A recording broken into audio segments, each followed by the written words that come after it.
bike too, so I guess I would have to hear them side by side again, but anyway, it's all good, man. It sounded 10 times better than when you first came on with that Viking. So you're doing the right thing over there. And man, I am so close to get my Ranger done. Last night I woke up at 1 o'clock in the morning. I don't know, something woke me up. I couldn't fall back asleep. Came down. I spent another 2 hours. And so I'm so close, it's ridiculous. So I at the Limemark festival, Hamfest, whatever you want to call it, I was able to pick up the components that I needed, which was nice. Actually, I found everything, which is surprising to me, because sometimes people have a bunch of different capacitors, but they don't have every value. And I was able to, some of the stuff I had to put together, put two in parallel, whatever. But I was like, you know what? I need to get this going. So getting real close. So that's where I'm at on that. I guess I heard Craig. And I think Perry too, so I'm not sure who gets it, but I heard Craig when I was walking down, so I'm thinking it probably goes over to Perry. So let's see, W3MMR N2YKX.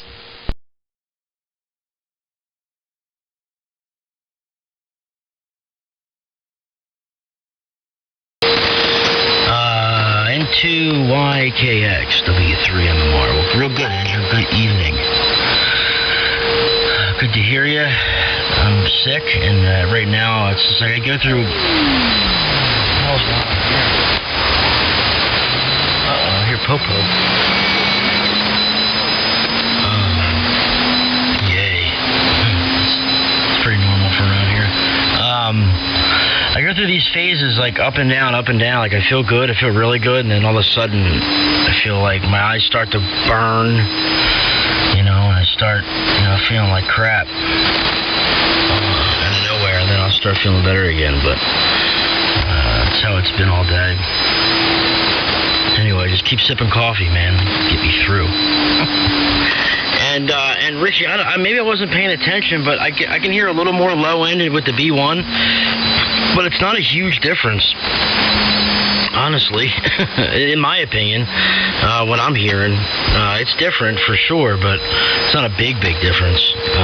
And yeah, like Brett said, you just gotta swap the leads on the back of the head, on the back of the element there, or at the mic plug if you wanted to do it that way. But anyway, either way, it's sounding good. And Andrew, you're like 40 over down here. You always have a big signal down this way, so good to hear you.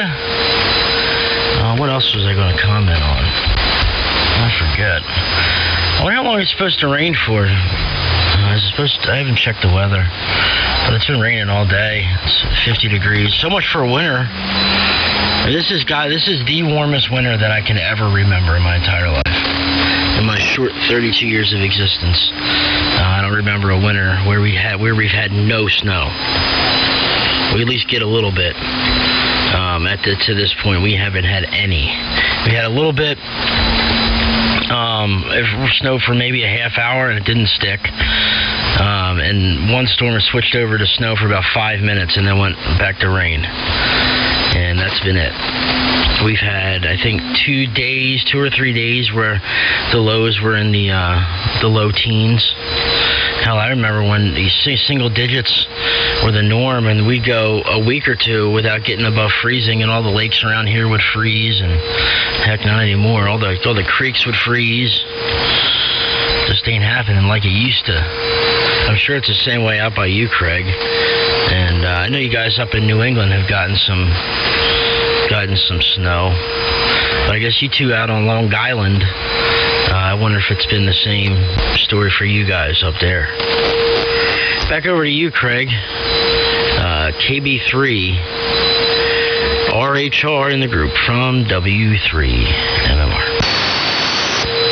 Okay, yeah. Hello, Andrew. Heard you in there. Yeah, impacts my industry.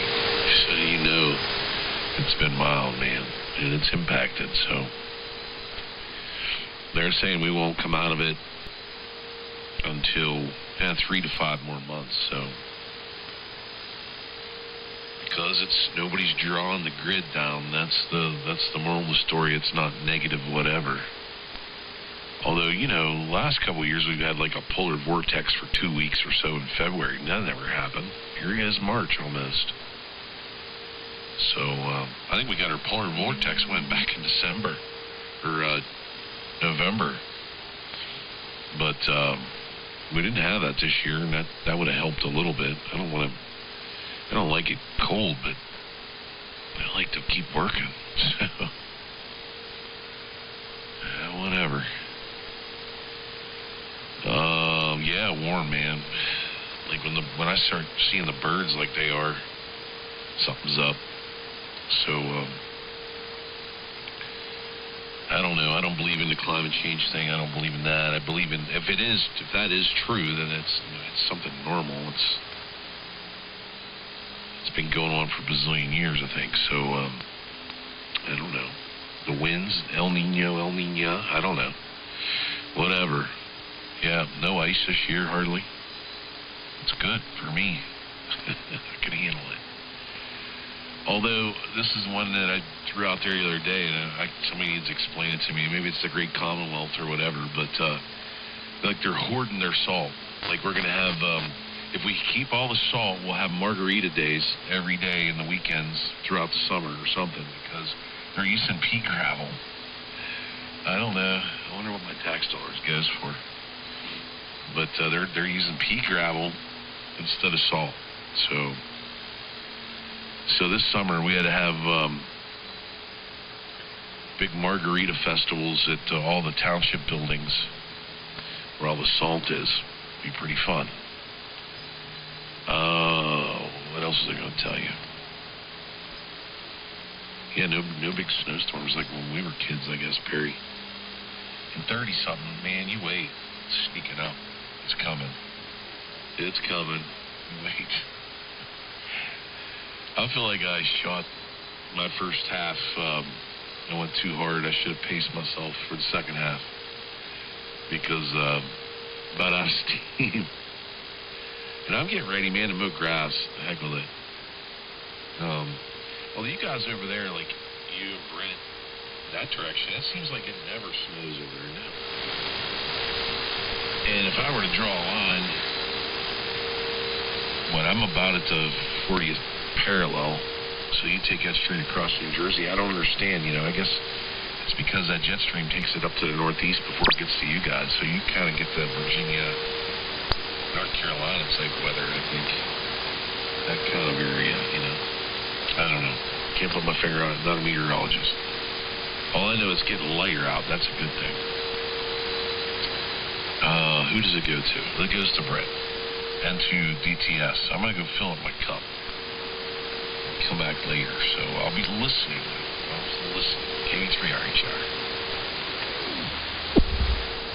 KB3RHR. The band, I think, is starting to go away, starting to fade down there a little bit, Craig. Well, I remember when I was a kid, all the lakes used to freeze over, and Delaware froze over, and they had to keep it open when the Coast Guard kept it open.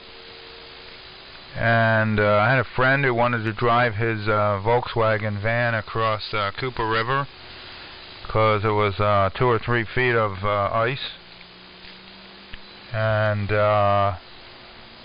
not anymore. But I've been enjoying it. Did 120 miles of dirt riding in the Pinelands Sunday. It was 50 to 60 degrees. Yeah, it really has not had a winter, and apparently the northwest passage is open, and all kinds of warm trends. I forgot. I forgot to mention, Craig. I think there was a GPT, a Technical Materials Corporation, GPT 750 or or I'm not sure if it's all intact. There was that was listed on somewhere, as eBay or somewhere. I thought that's a pretty cool transmitter. And I was also thinking earlier, you know, I wonder if anybody's ever done it. If you could transmit on 2 transmitters on 2 different antennas, say 10 kilohertz apart, say 3875 and 3885, and have like right and left channels. Whether that's if anybody's ever done that, I think I could do it at somewhat low power, but that would be that seems like an interesting concept. I guess I'll turn it over to Perry. See how the band's holding up, and I think you should be quarantined there, Perry. They should lock down the whole city there, and you know, you don't know what that is. Some customer from China could have stopped in with their car, and W3MMR in the group, N2DTS.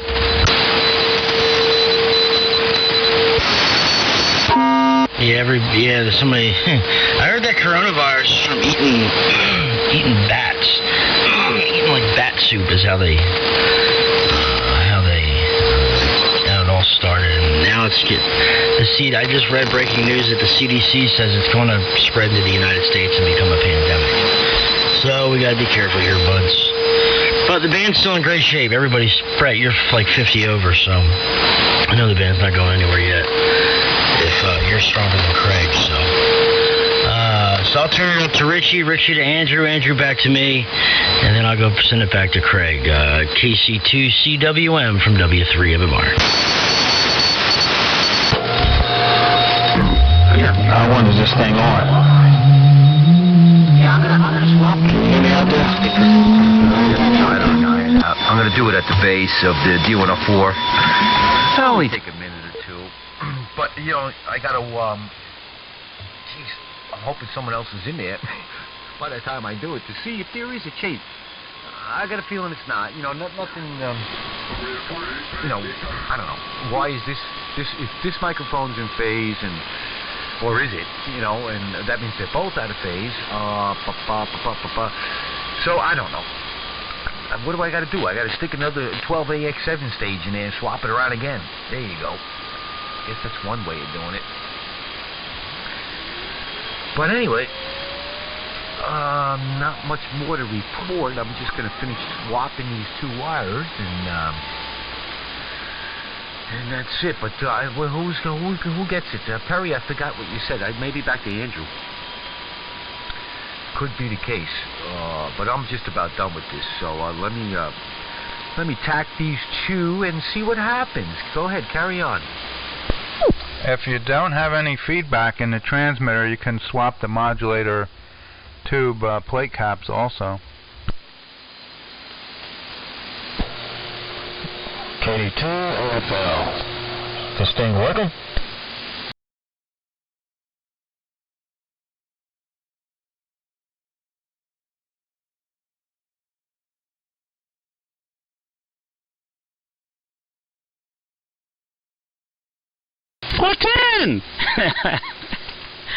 Yeah. Yeah, Darryl, you're killing me over here. You're blowing my doors off.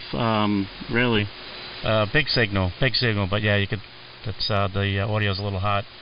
So yeah, man. Let's see. Oh, so at the Hamfest, besides buying a few of those components I needed, the guy next to me had 6 11-meter whips. The old 8-foot whips, and so I bought 2 of those. And I said to myself, you know, you could like a vertical antennae outside, and work something out, or rotating dipole, something. But let's see. Really good recorder. Maybe slide off frequency, and I can record both of those for you. and that way you can hear it. So that's what I can do. All right, so you know what? I'm gonna send it over to Daryl, and then he's gonna pick it up from there. KD2AFL. I hope I got that right. N2YKX in the group. Yeah, you got it right. Let's see. See if I gotta tune this thing. I'm up off a couple of KCs. Look like it. Give me a moment, guys. I gotta leave it right there. Well, back down the audio. I hope it back down. You know, it's old Globe King. I'm on the Globe King. I'm upstairs on station 2. So I just hope this thing is okay. I turned the audio down. I don't know if I could go down anymore. I don't know. Let's see. 100-watt carrier. This old Globe King's still working. I hope. So what does it sound like out there, guys?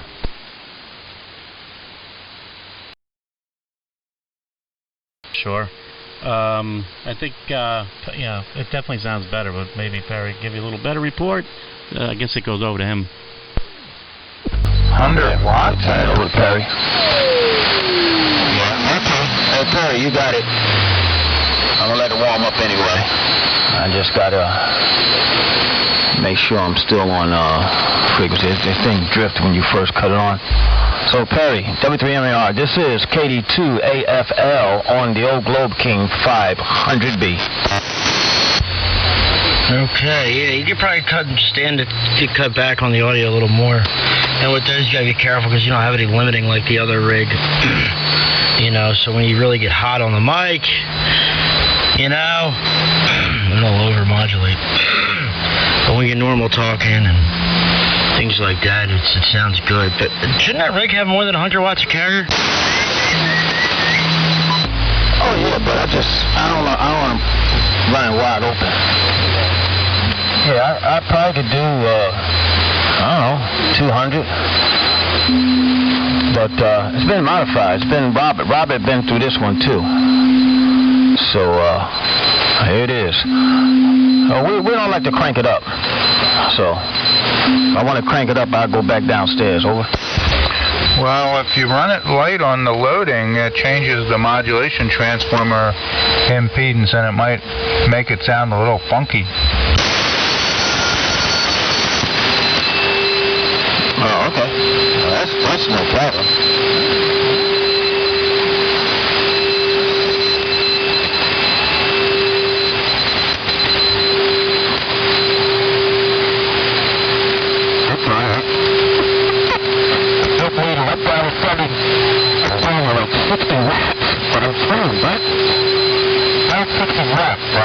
Oh boy.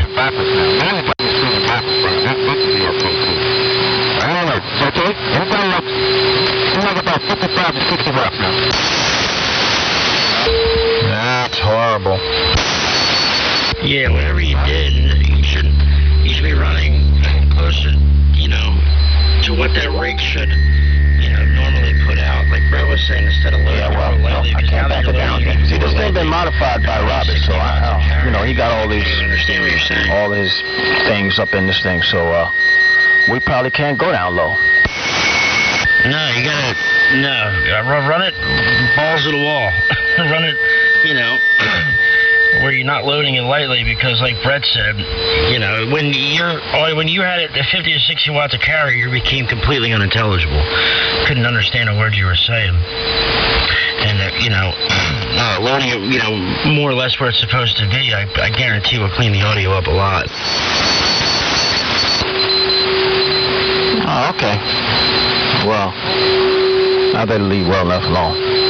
But I'm gonna let it warm up a little bit, because this thing is old. This is an old thing. So, all right. So Perry, I'll turn it over to you and let me look into this thing a little bit more. Yeah, no problem. Well, good to hear you, Daryl. And good to hear you on one of your other transmitters, because I know you got a lot of them over there, and I've been thinking about calling you and seeing if, you know, when you're going to come off of one of them transmitters there, Brigger. I'm just kidding.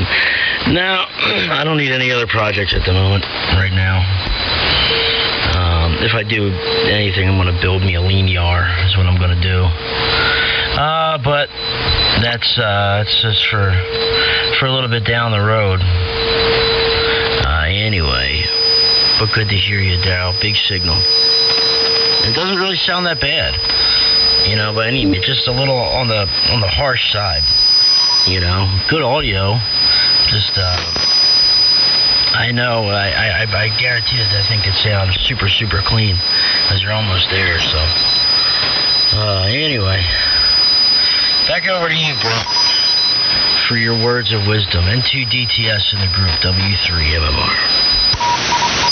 Yeah, I just wanted to comment for Daryl there. That's a Globe King 500, right? So you got something like 1800 volts on the plates. And normal, we'll just talk normal stock Globe King. You have 1800 volts on the plates. And normally you would load it up to probably about 300 mils or 320 mils. I forget what they ran. And that would be a 6,000 ohm load on the modulation transformer that the modulator is looking into. It's looking into a 6,000 ohm load. And the transformer may be designed or picked you know, for the impedance matching ratio of the modulator tubes will be, you know, set to where the modulator's tubes will be happy and producing a good amount of power with low distortion running into that 6,000 ohm load. But then if you load it lightly and you only load it to, say, 100 mils, you're talking about an 18,000 ohm load. 18K, more than double. And those modulator tubes are going to try and put power into like a real, almost like an open circuit. And you know, there's an optimal point to where, you know, the modulator matches the final. You can load it up light to a certain extent, but 100 watts is you know, I try and at least 200 watts, 220, something like that. Unless Robert has done something to design it to run at 100 watts. Yay! I don't know what that is. 1800 volts, so is 100 mils on the final.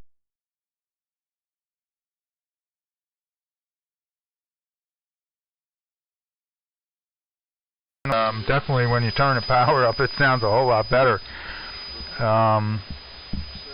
Just a comment. I'm gonna run to dinner, but we'll say 73's guys, and I wanted to comment.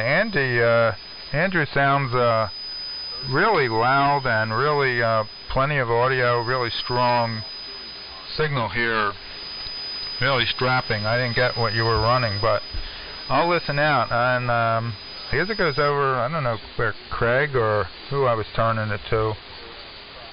Or Richie. I think it was turning it to Richie. So, yeah. And as far as that goes, the Viking, you can change the modulator plate caps if you don't have any feedback. And if you do, you have to get your feedback from a different point or something, and or inside the microphone. But I believe the D104 was phased wrong, and the B1 was phased correctly. Looking at the scope, I like the D104 really. So, over to Richie, 73's guys, N2DTS, I'll listen out. KC2, CWM, in the group to take it from N2DTS.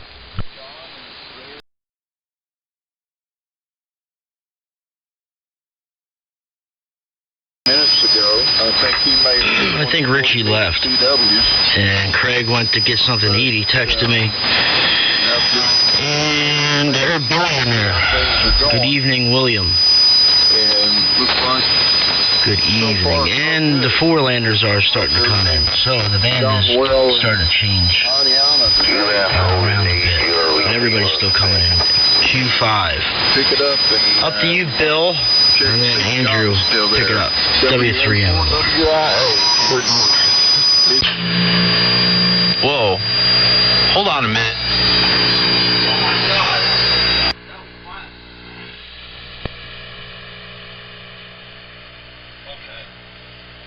Okay, my scope was set for, I was looking at the Viking on low power, so when I keyed up it was just a bright splotch. I had to lower that thing down. Heard a couple guys in here. I'm not quite sure who all's in the group. I was just kind of listening. I chunked there for a second just to make sure everything was working, and it appears to be. So let me send it around and listen for a while. Catch up here on the conversation. This is W2BTK on Montana Mountain.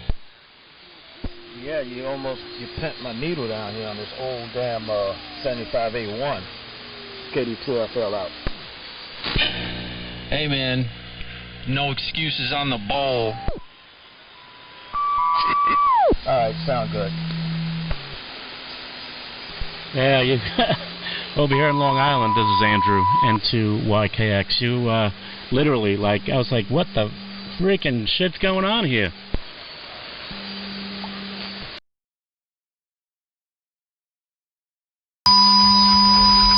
The accent there, Andrew. You got a thick one, boy. Breaker 19. It's W8 4WI. New York. Well, Accent, the Long Island accent. I got the Philadelphia accent. Everybody tells me that's what I got there, so. keep it up. Yeah, Bill Armstrong. Very strong. Lots of audio. Very loud audio. What are you on now, Darryl? Hopefully we can. Loud as hell over here, Perry. Scared the hell out of me. My needle went to the corner on this 75A1. Damn, Billy, what the hell? I'm just sitting here talking to my radio. Yeah, I am letting us, the positive peak envelope is looking, exaggerated over here. That's okay, look at me. I've got diodes. I don't know. When it starts to sound grungy, that's still probably okay. I bet it does. I don't know. I always run it like this. Yay, yay, hello. Certain vowels make the positive peaks jump up more than others, though, I have to say. Like a good old string of like 5. Yeah, that's a lot of positive peak. But I don't know. I need to grow out of this with all these crazy positive peaks and crap. I don't know. As long as my audio is pretty dense and clear, I don't care. I just like to watch the watt meter dance, because I'm like a child with toys. Seriously, W2BTK. Yeah, you like that swang. You like that swang and that bird meter. That swang.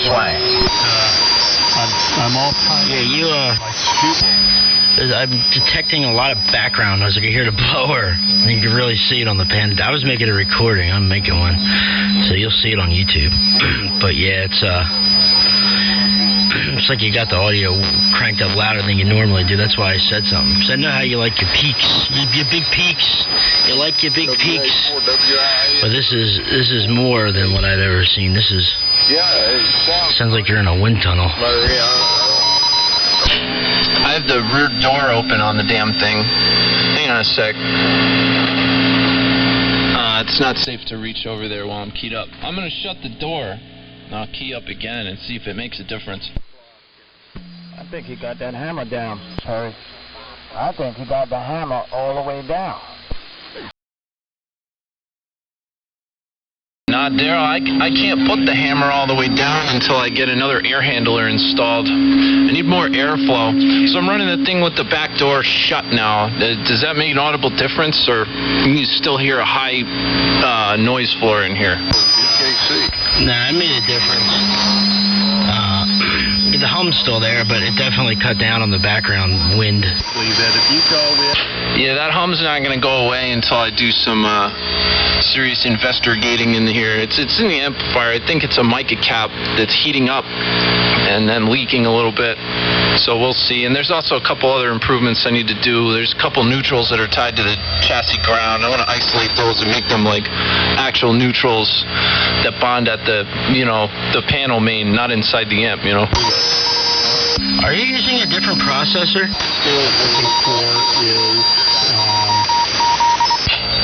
No, this is all the same crap. Oh, alright. The reason I say that is because it seems like your filters are sharper.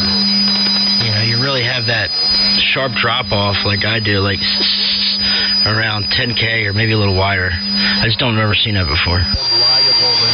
No, that's the Inovonics 222, man. It works splendidly. Yeah, that's what it is. Yeah, you're like 13K, or give or take a little bit, somewhere around there. Alright, no, it sounds good, man. Yeah, I tried hooking up my rack gear back to the Anon the other night for the first time since I had open wire line. And built my tuner and all that, and didn't like all the RF. It was fine when I was running a coax fed dipole and MFJ tuner, but strap. Everything's so different. It didn't like all the RF. I didn't think I had any RF in the shack. It doesn't affect anything else, but it's definitely affecting my audio gear. W3MMR. How about it out there? Brake. W2SDR is braking. Yeah. What the hell transmitter is that? And Perry, that's weird. You shouldn't have that problem. It should be better with that open wire stuff. Well, it could be something else. I don't know. I haven't investigated it. But it's definitely RF from somewhere and something.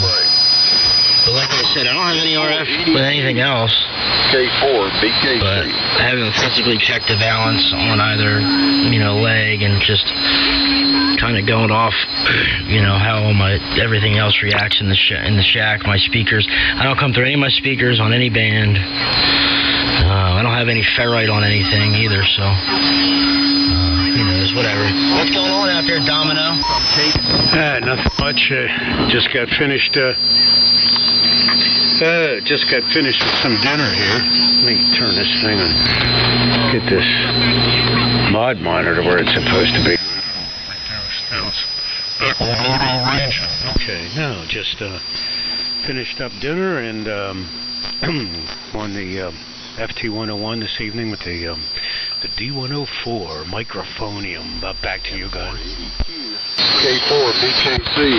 Well, Henry, it looks like... it sounds great. I honestly didn't know you were on the D104. Kind of had an idea you might have been on it when you had it all cranked up. You said, hey, down right there, break. But, oh, Perry, here you go. I finally connected my processor to my computer so I could, do some stuff. I made a sideband profile.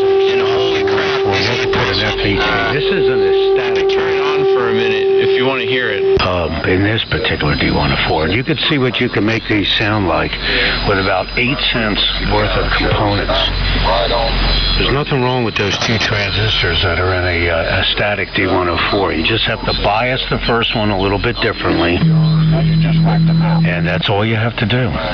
And without tearing the whole thing apart and putting FETs and my bad, everything else. So this is about a 35-year-old preamp D104 with the original preamp in it from a static in the FT101. W3MMR in the group. W2SDR. Yeah, real good. Yeah, it sounds real good. Definitely sounds good. Yeah, there's a whole bunch of... I think you've been listening. I'm feeling a little better now. Yo. I've been going up and down in waves here, so I'm sure I'll feel like crap again in about an hour. But, Billy, you said you made a sideband profile. Go ahead. Oh yeah, dude, it's raunchy. It's super aggressive. Like all the gain reduction limiters just spank. Hold on, I'll turn it on real quick. I'm hearing a lot of power supply distortion on you, Billy. A lot of motorboating and ripple in your audio. You got the hammer down.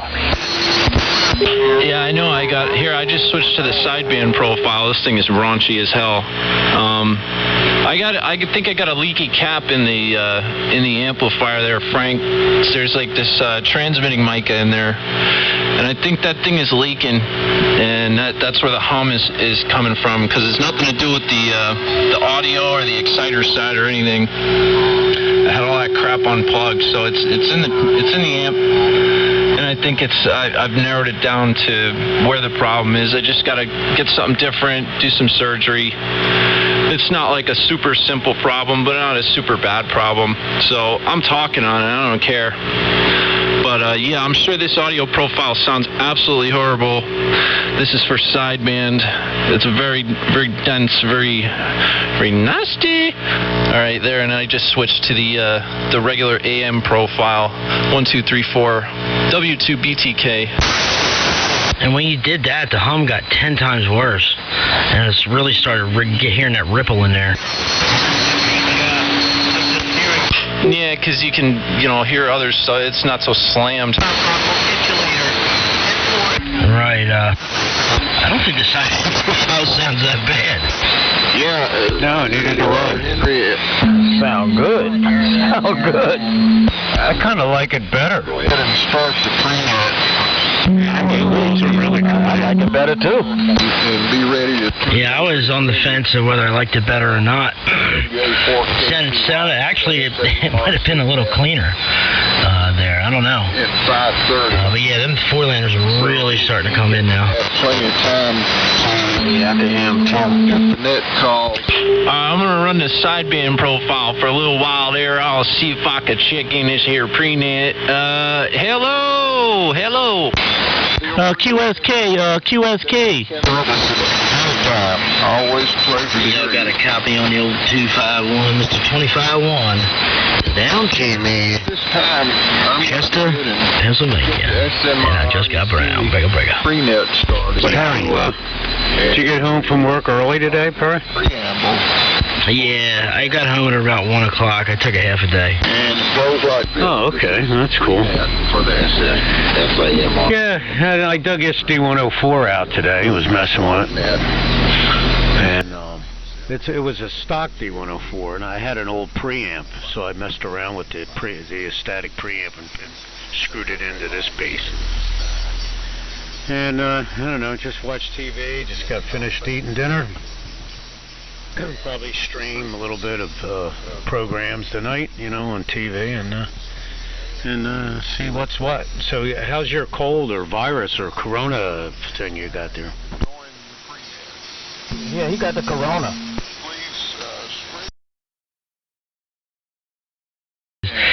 Talks about the prenet. He just said he wants to join the prenet.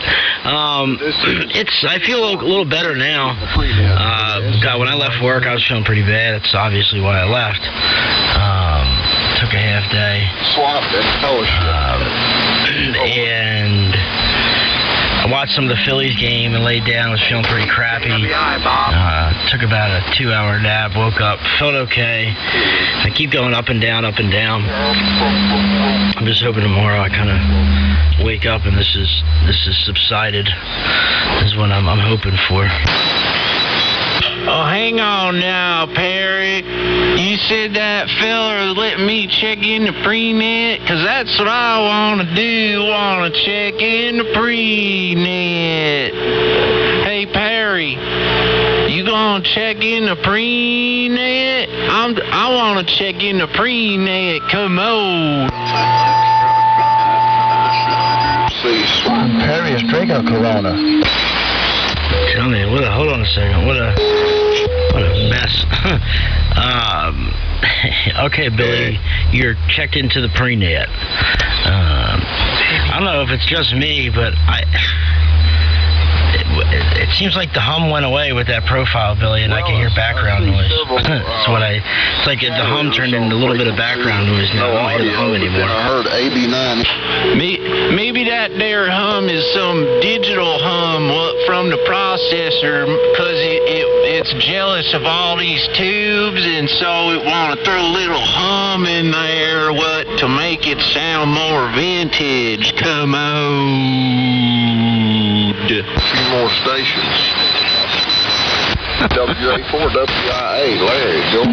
Harry, you're still drinking all those Coronas and don't want to share none of those Coronas. Okay.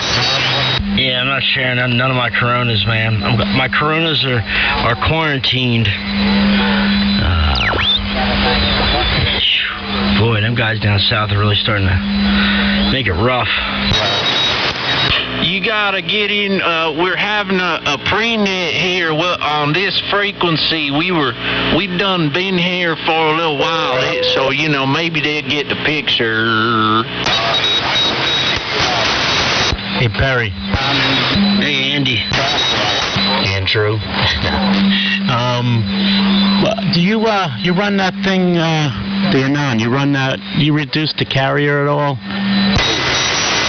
No, I used to run it at 90% or 90, but now I don't reduce the carrier at all. I keep it right at 100.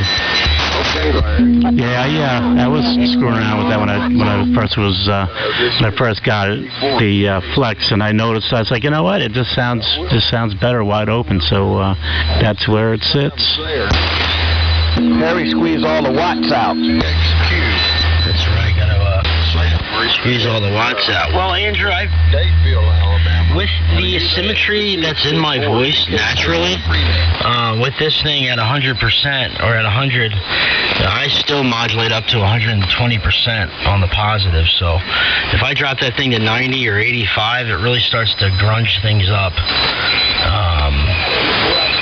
And I mean, like my positives go up to 140 to 150%. So it sounds better at 100, and I've actually had it experimented with it higher than that, at like 105, 103 to 105. At points, because when I put my Behringer B1 back on, I was hitting. I had never seen I hit 100% on the negative side before, and it was. So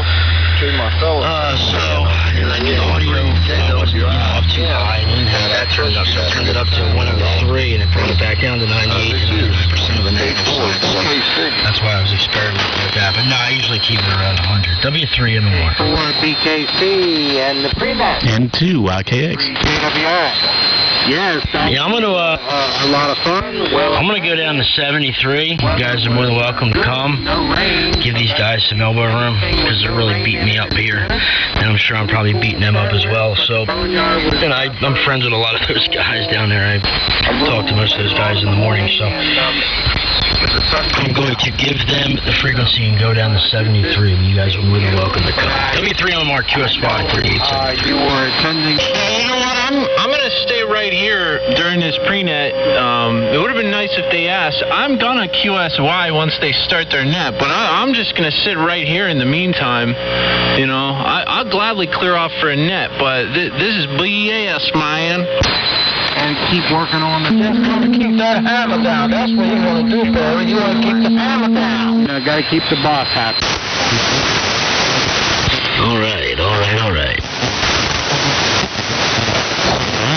So, what the hell was I going to say earlier? So when you were running your exterior gear, the audio chain with the what do you call it? Fed by your antenna fed by the coax. Were you how'd you like the audio? Because I mean, I'll tell you right now, the way this thing is set up, just the internal air chain, and it sounds pretty damn good. And but I have to set all that up for the Ranger once I get that thing done. Well, Andrew, there's a reason I don't run it. It's because doing in processing, it comes with the Anon, the new Anon software, the CFC audio tools. It just works. It's got 10 bands of compression. You know, I mean, it's more than an OR band has. The filters are sharper than any 223, and you know, any OR band. I mean, the algorithms that they use in the processing in these things are I mean, top notch, up there with, you know, the best of the best gear. From what I've been told, and from the experience that I've, you know, had with it, and from what I've been told, the experiences of others. So that's why I use it, and it's just easy. You know, I don't have to go through all my rack gear. It's just I plug a microphone. I'm using a USB mic pre, going in using a virtual audio cable into the software, but before I was running, this is just the last 3 months I've been using this. Before, for the longest time, I was just using a Behringer 502 mixing board for a mic pre, and then going into the line-in jack in the back of the Anon. Doing it that way. Same with for the Behringer B1. And sometimes I would also use a $5 electric mic and just plug it right into the front, into the mic jack, into the front of the radio, and use the processing. So yeah, the processing in this thing just flat out works. Yeah, I hear that. And Billy's raising hell. Unbelievable. Yeah, I hear you, man. I hear you. I just, you know, Going these gauges, and you can watch your audio swing. And this do something. I gotta have an audio chain external, but man, the way it works, I was like, well, you know, just let it ride. And you know, I don't have great external gear. I'll be the first to admit. I don't have bandwidth limiting. You know, I don't have a 222 or Innovonics 222 or anything like that. I have all Behringer gear. It's all cheap secondhand stuff. I got a DEQ 2496, which has multi-band compression. It has graphic and a parametric EQ. It's got phase rotator. It's got everything in it, downward expander and noise gauge. It's got everything in it, with the exception of a mic pre. Everything you could ever need, really, for processing. If you can't process your audio with what comes in that thing, you're in the wrong business. And then, so for like my bandwidth limiting, I from say 5K on up, I just, you know, put it down as far as I can get it. Then I have a little Alesis microverb, you know, a reverb, piece of reverb gear.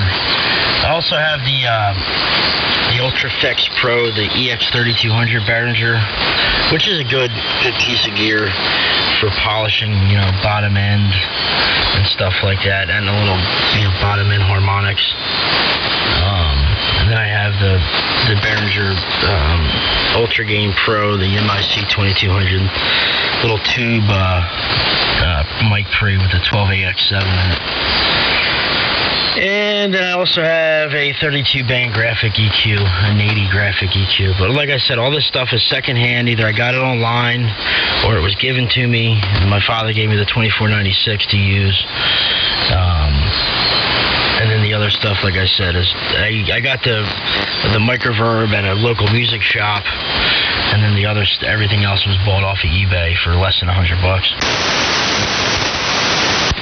You know, I have I was actually trying to sell I have a, what the hell is it? The Microverb, the 3, the Leslie's, I had that with me at the Hamfest. I brought a table, and I got a table, and I got rid of a bunch of shit, really. I actually did, which was good. But still more stuff to go. I mean, I just had too much shit. Yeah, the Microverb I got, and I don't run that in line with anything at the moment. I use that in my music studio mostly, but I have one, and I was like, I wasn't using it in the studio because my son hasn't been playing as much, and I'm not playing as much, and it really, I do have built-in, reverb in the panel, the mixer I have, already, so I really don't need any outboard. So I figured, what, let me get rid of that. But most of the guys walking around there, they look at it, but not even sure what the hell they're looking at actually. So what are you gonna do? But yeah, I mean, I'd like to have one of those Innovonics when I get, we'll see how let's get this Ranger going and see what it sounds like. But I got 528. The Symmetrix 528 and the DEQ 2496. I mean, that apparently has a limiter in it, so and it's supposed to be a pretty decent one, so who knows. Yeah, well, those Innovonics units work fantastic. My father has a 223, and he used to have a couple 222s that he sold to get the 223. I've seen the 223 in firsthand, and I mean it's really nice. It's so small. I mean it's the size of it's small. It's like a little bit bigger than my cell phone. It's probably 3 inches wide by 4 inches deep by an inch high or so. It's a tiny little thing, but it's a powerful little unit. It does a lot. And I know Blaine, N1GTU, just got one. Well, I think he's had it for a little while now, but I heard we were messing around the other night. He was trying to adjust it. And I know Mike KB3RHR picked one up. And I know there's a bunch of others out there that run it, but if I ever, get another externally modulated another piece of gear, or have a need to really use rack gear, I'll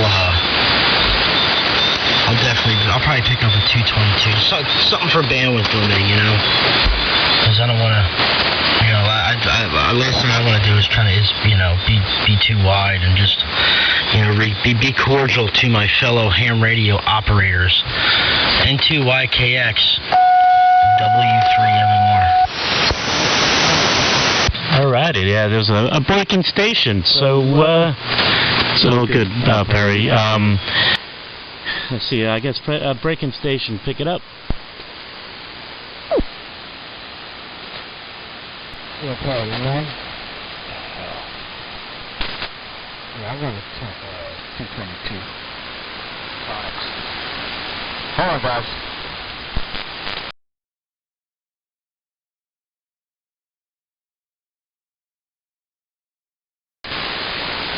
What radio on now, Daryl? Hold on.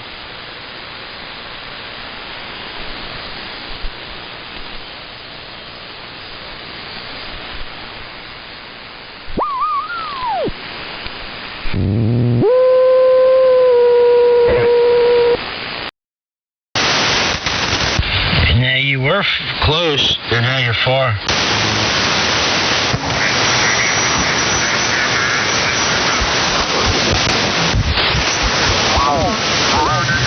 There he goes. There we got it.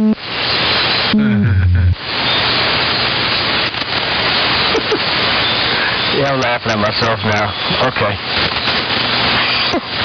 Damn, I'm almost there. I'm almost there now. I got a winner. The audio crank way up.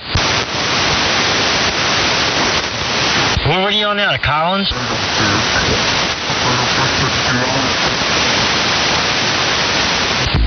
Anyway, I think he said he was on Collins earlier. I know he was on the Globe King, but that's not the Globe King, I know that. No, I'm on the Globe King. Hold on.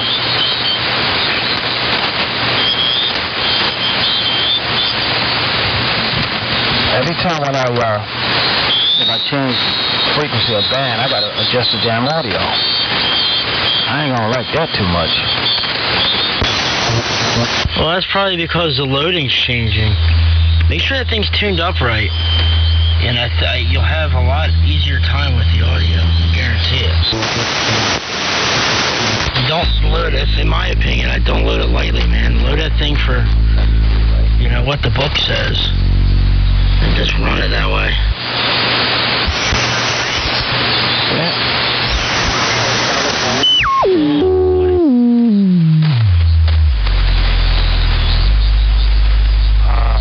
Let's see. I don't know.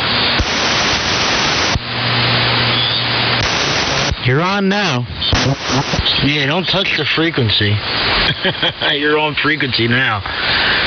But yeah, I would load that thing up as per what the book says, Daryl. Tune it up to what the book says, and I bet you'd have a lot easier time with the audio. Well, I brought it up to 300 mils now. It's swinging a little forward, but we'll see how it reacts on this. Yeah, it's like an old dinosaur. You start turning stuff, you gotta start looking at everything different. So, I don't know about another 2 KCs. I'm probably still on, but they done jumped up 2 more KCs already. It hasn't moved. So whatever you're seeing jumping is not jumping. It's wrong because you haven't moved. You're right on 3873, a little bit above, maybe a teeny bit above, but it's right where you left it at. He hasn't moved. Oh, okay. All right. But I can't. It seems like my audio changing. Now I'm looking at this needle on this damn Globe King. It's not showing me a lot of audio swinging out. Did the audio go down? You got plenty of audio. It sounds fine. It's not changing. It's not going up or down. What do you think, Andrew? Yeah, no, that's fine right there, man. I wouldn't mess with it too much more. But what columns do you have there too? I mean, I know you got what? You got the T3. You got the Globe King. What columns do you have? I'm on the Globe King. I got a Collins 32V 1, 2, and 3. I haven't had those hooked up in years. So, but I got a KWS1 downstairs. I use the KWS1, but mostly I just use that thing for sideband because it sounds like crap on the AM. So that's the KWS1 you probably heard me on a couple of weeks ago. But I'm on the Globe King 500B right now. Yeah, that's what I thought, but I heard Perry mentioning the Collins, so I was just wondering which one you had. So you got three versions there. Cool. And yeah, I guess you haven't had them on in a while. That's cool. All right. Yeah, I'll probably put them on after I finish. I'll probably get tired of this Globe King, and then I'll go to the Collins 32V3. I haven't tried that on yet, the 3 and the 2. So, all right. I'm going to let you guys go back at it, and I'm going to run downstairs to get something to drink, and I'll leave this thing well enough alone. All right. Yeah, I'd leave it where it is. Sounds good. I like the way it sounds, Daryl. And I've been making a recording for the last hour or so. 50 minutes and 24 seconds and counting. And you've been all over it, so you'll hear the progression of it from when you first came on to where it sounds now, and you'll be happy with it.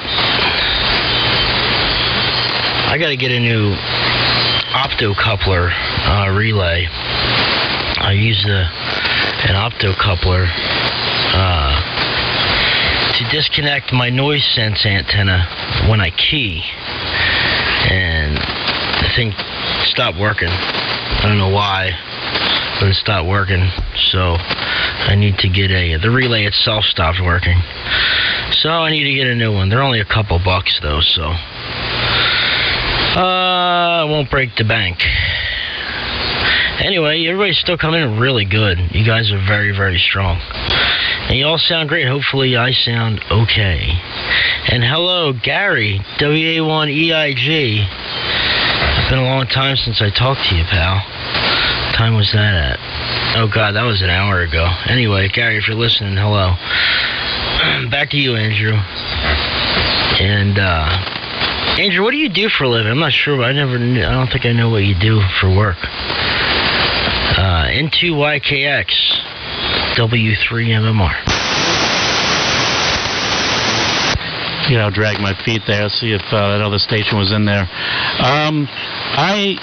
The company I work for, we supply domestic water pumps and fire pumps and other that type of equipment in high-rise buildings in New York City. So what I do is I actually work with the engineers to help them specify the equipment. I mean, we're talking about really tall buildings, high-rise buildings. I worked on some pretty tall buildings. They're like pretty much vertical cities. Some of those buildings have more people in them than some towns, I don't know. I guess over in that area, Philadelphia area, you're used to seeing tanks on top of the buildings, or maybe you've seen them, the wood tanks on top of the buildings. Well, we supply pumps that fill those tanks, and then they gravity feed down for domestic water, and then there's also captured water that's used for firefighting, fire protection. So it's a secondary source of water. So if if they ever lose the street main pressure, they always have 30 minutes in those tanks. At least it's 30 minutes in New York City. I don't know what the code is over there, but I'm in. We're into the pumps over here. That's what I'm doing. That's pretty cool. Yeah, I've seen a lot of, there's tanks at the top of buildings. And yeah, I'm very familiar with the skyline and all those tall buildings. Philadelphia has quite the amount of high-rise. Not like as much as New York City, obviously, but we definitely have our fair share of high-rise buildings here. And we just built a new one. Philly high-rises. You got the Concourse building, which isn't that old, and that's 1,121 feet. The Comcast Technology Center in Philly, and then you've got the Comcast Center, which is 974 feet. It's the second tallest. Third is One Liberty, which is when you think about the Philadelphia skyline, that's the building you think of as One Liberty. It's been there forever. That's 945. Two Liberty is 848, and there's a bunch of other ones there. There's 20-something very large high-rises. But yeah, they must have just finished the Comcast Technology Center. And so do all these, because I know some of them wood tanks are old, like very old. Now, on these new high-rises, they don't have them, do they? Well, I can tell you that, well, this is the deal. The new code, well, it's actually 2008 NFPA, that's a fire code. They require in New York City any building over 300 feet from 300 feet from the street to the highest occupied floor, you have to have on the bottom of the building. That's where most. And then, so anything over 300 feet requires a tank at the top of the building still. And wood tanks, they do all kinds of tanks. Sometimes they build things around them so you can't see them. But yeah, they still have those tanks, and if anything over 500 feet, they actually need a tank on the roof and a tank in the middle, and then every 300 feet you need another tank. So it's pretty cool. I mean, it's different. Let's say that. So what was that? 1,100. So all right. So if you take 1,000 feet and you times it by 0.433, that will give you the actual pressure in psi. So 1,000 feet is 433 psi. 433 psi is so the pressure is very so high that it's I mean it really isn't enough pressure to power wash something, but it's you're getting up there. Oh, I got you. Well, I'm sure that Philadelphia's got some similar laws and to New York City, I would imagine. And apparently they use these tanks, really big tanks. They used one in Philly, a 300,000 gallon water tank near the top of the Comcast Center, which is just under 1,000 feet. They had it to help balance the skyscraper. The basic principle behind the tank is that when the building begins to sway in one direction from the wind, the water in the tank will compensate by traveling to the opposite direction. I mean, 300,000 gallons, that's a lot of water. And the tank, these buildings, I guess, do sway a lot. I wonder how much they actually do sway. And it must be swaying a lot. They had to put a giant water tank up top to stop the thing from moving. N2YKX, W3MMR. Yeah, those are called slot. At least that's what I the name. They actually use. Sometimes they're allowed to use those as stored water for fire protection. I guess if the building's burned down, then they got other problems. So yeah, it's pretty cool. I mean, I started off when I was a kid working on valves. Actually worked for a manufacturer that fabricated valves, and they ended up selling the company to another company, and then they went public, and now the company is this massive company. Pretty funny. I was there from the beginning, but I've been involved in flow meters and all the different type of equipment, and then ended up at the company I'm at now. So all that knowledge I got was perfect for what we do now, because we do everything in the building as far as water distribution is concerned. And yeah, it's pretty cool. Like, the people I work with are pretty cool. The engineers, I've known them for a lot of years, and we have a lot of fun. Because part of the job is taking them out to lunch and doing some entertaining and stuff like that, which is kind of cool, but I also have to get my work done, so my days end up getting kind of long sometimes. But yeah, it's the company I work for is pretty cool. They let me do what I have to do. They know that what I do helps them, and they don't bother me. I mean, you've seen my picture probably, like Kirazet with long hair. You know what? They don't care. They're cool with that. I mean, I wear a suit, but. Whatever, I do whatever I have to do, and they're all happy with that. Yeah, this New York City just keeps on building. They just keep on building and building. It's amazing. I just keep on picking up new buildings. They're not as big as they were, but there's still a lot of big buildings. Excuse me. W3MMR N2YKX.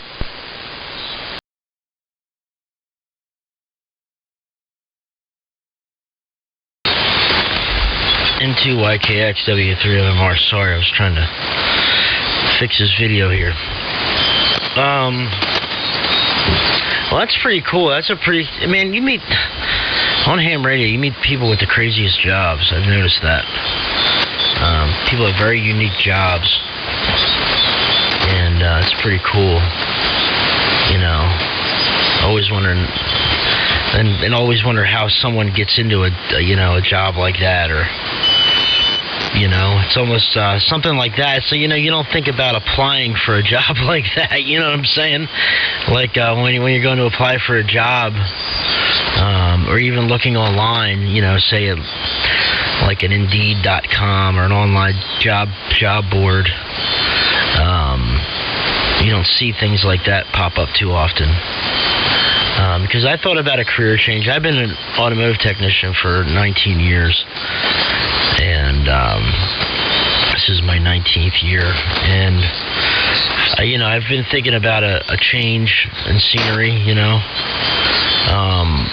but you know, I would have to, starting out in a new career, say in a new trade, or because I have an electronics background and could get a job in an electronics field.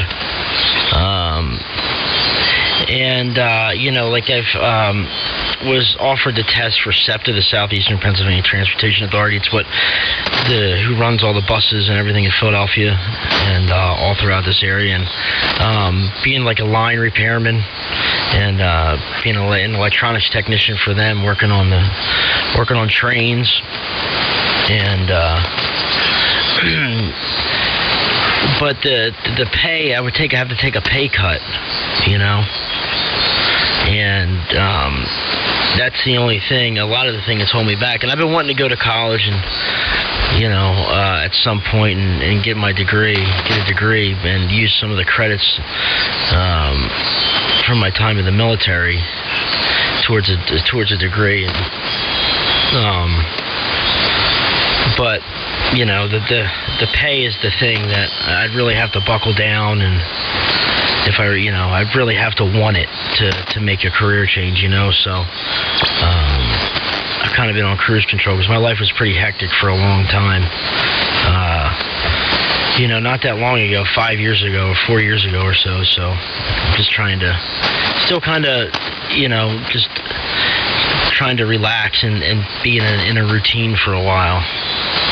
And before I want to make any changes, because things were changing all the time. It seemed like for a long time there. And now that they're not, it's a pretty comfortable feeling. So anyway, I think the band's starting to change around a bit, Andrew. Hopefully you're hearing me still okay. But I know the band is changing. You were starting to fade up and down a bit there. So I'll send it back up to you. I might make one more. And then get on out of here. N2YKX from W3MMR.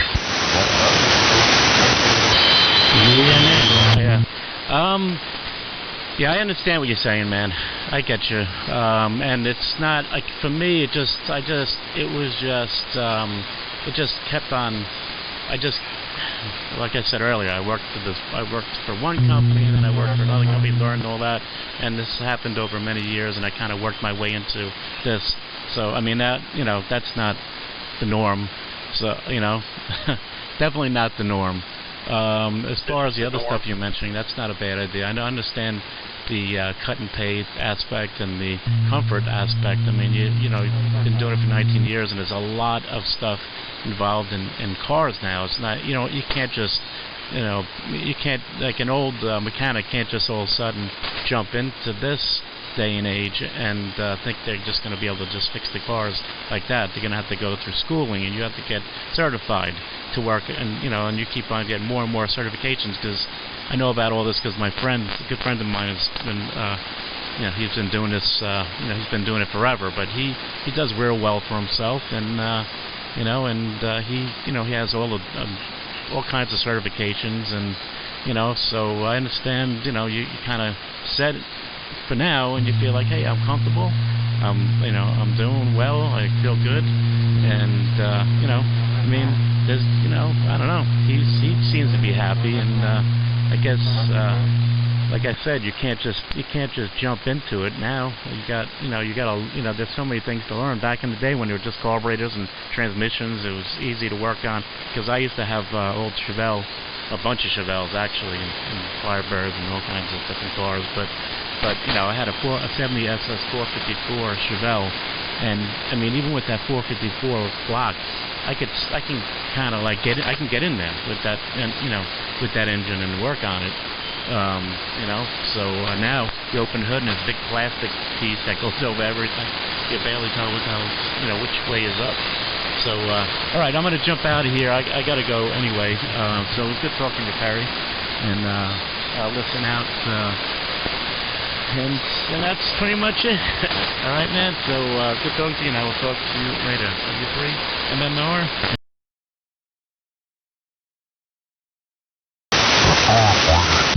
Yeah, N2YKX, W3MMR. Alright, buddy. Yeah, well, you just, right there at the end, you fell off. Nothing almost. So 7.3, and yeah, working on cars now, you can't work on a modern car without a computer. I have a computer in my hands all day. I mean, I do. Luckily, I've been doing it for long enough, and that I'm a diagnostic technician now, so I pretty much spend most of my days diagnosing issues with vehicles. We're fixing stuff that other people can't fix in the shop. Somebody else will look at it, can't figure it out, then it comes to me. But I enjoy that, and that and having a multimeter in your hands. There's a lot of tracing wires and testing continuity and on wires, going to the PCM and checking outputs and highs and lows and powers and grounds, different sensors. I mean, there's hundreds of sensors on these cars, hundreds of sensors that are giving feedback to the engine's computer, and there's the separate computers. On a modern car, there's upwards of 10 to 15 different control modules, computers for different systems, so it's pretty involved. And then there's tons of sensors that feed inputs to each one of those, so it's fun. It definitely keeps me on my toes. Yeah, some days I really like it, other days I hate it, so that's the way the cookie crumbles. 7.3, with you, buddy. Check out the YouTube channel later in about an hour or so, maybe a little longer. I could get this video up. You've been sounding great this entire time. You'll be real happy with the way you sound. 7.3 to you, N2YKX, and 7.3 to Daryl if you're still listening, and anyone else on frequency. This is W3MMR.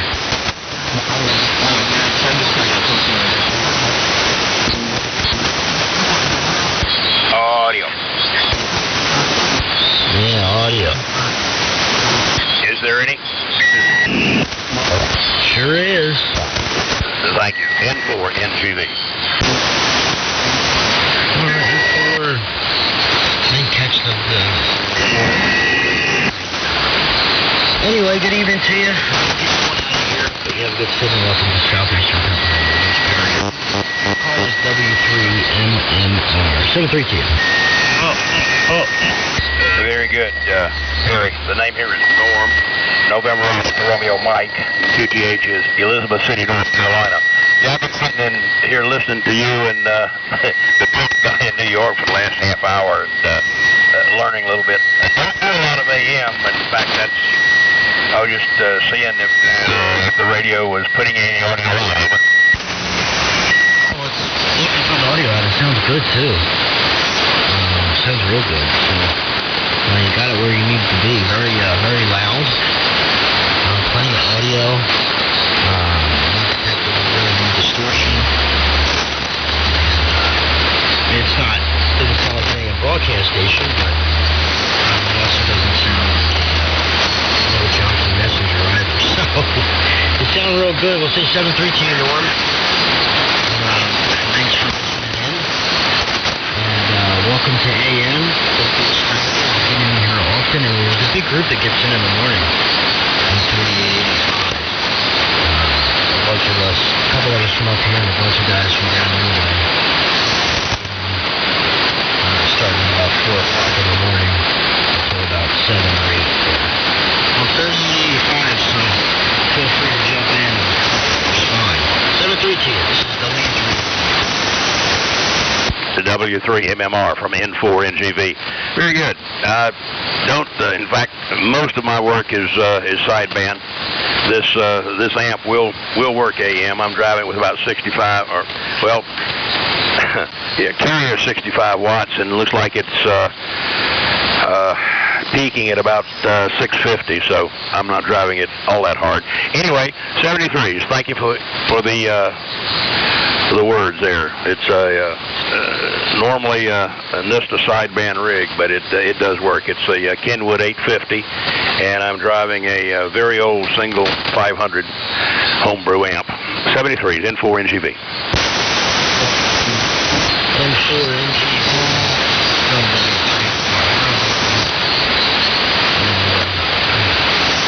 Sounds good where you got it.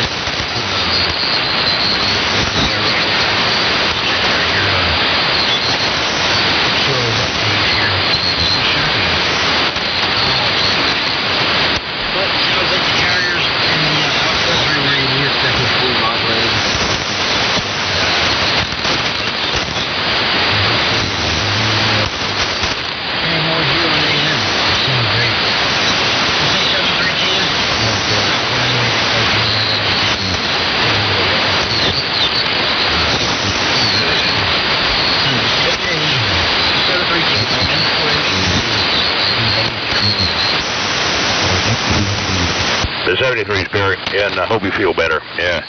Drink a lot of water, get some juice. N4NGV clear, 73.